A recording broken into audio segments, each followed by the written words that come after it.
ஸ்ரீரங்கம் நம்பெருமாள் பங்குனி உற்சவம், ஆதி பிரம்மோற்சவம், திருவாட்சியுடன் கற்பகத்தரு வாகனம், அழகான புறப்பாடு கண்டு மகிழுங்கள். கற்பகத்தரு என்றால் நம்ம கேட்கறதெல்லாமே கொடுக்கக்கூடிய ஒரு மரம். அது தேவலோக விருட்சம்.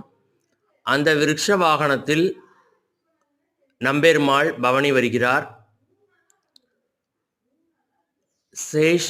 சேஷ வாகனமும் உண்டு.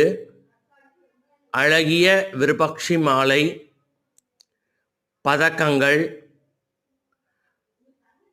பட்டு ஆடைகள், அழகிய திருக்காட்சி. நல்லா சேவிச்சுக்கோங்க. கடைசியில் பார்க்கக்கூடியது நம்ம அந்த வெள்ளை கோபுரத்தின் பின்னணியில் காட்சி தருகிறார். அதி அற்புதமான காட்சி.